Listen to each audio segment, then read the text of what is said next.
Let's go to the 8th spot on the other conference, though, because we got to give the Heat some love. Going into San Antonio, breaking the Spurs' 9-game win streak, and the Spurs at home are no joke right now. Miami has won 8 out of their last 10. They are indeed sitting in that 8th spot out east. We were talking at the top of the show, Zach, about the Dwayne Wade reunion tour, but we should start paying more attention to this Heat as a real... I mean, they're not going to upset the #1 seed in the playoffs, but the fact that they're making the playoffs... They're not healthy. What, you think that they could beat the Bucks if they're not healthy? They're not healthy. So what? Finish the sentence. I won't put anything past D-Wade. D-Wade might go in that booth. I don't know. Come out, Superman. They do this every year. They get better every year as the season goes on. They surge toward the end of the season. They're a tough team, but I just, look, and this is not like a fake stretch. They have wins over the Thunder, the Spurs, the Nets, the Hornets, which are like teams they're competing with.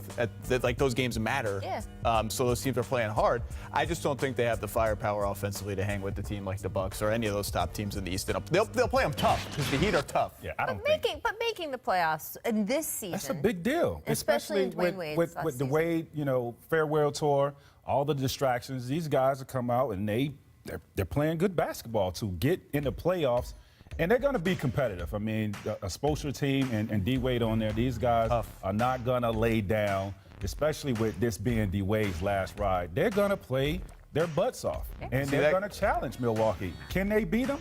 No, I don't think so. I just think they don't have enough firepower. They're always like Dragic is back. That helps. Right. And got him credit. Like every time there's an injury, Justice Winslow goes down. James Johnson, who hadn't played in like a month, comes back in rotation. I love watching James Johnson play, and he's giving him great minutes right off the bat. Oh, goodness that guy, gracious. Derrick Jones Jr. can jump I love the out of the building. Look at that. Oh. By the way, people are like, oh, that wasn't a dunk, he threw it. It's harder to throw it in from that angle. That is the harder thing to do. Ask Klay Thompson. I'm telling you, look at that. That don't know how to. They don't know. No, if you don't know, you don't know. You thank can you. throw it in.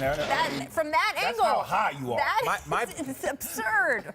Can we talk about the Nets one step above them? And they had the #1 strength of schedule. That's going to be tough. If we're talking about the Heat and possibility of the Nets dropping out, they got the toughest schedule. That Kings win. Look at that. Look at that. That Kings one was huge. They end up saving their whole season. So, yeah, that's huge. They got the #1 strength of schedule, and the Nets are battling, and they're doing everything they can, but that looks scary. Come on, you get strength of schedule, and you see #1. Let's go, Nets. How bad? Let's go, Nets. How bad is the East that we don't even need to talk about the Pistons? Like the Pistons are above the fray. The East is so bad that the Pistons are like, oh, we're above this whole discussion. I think the East is pretty interesting.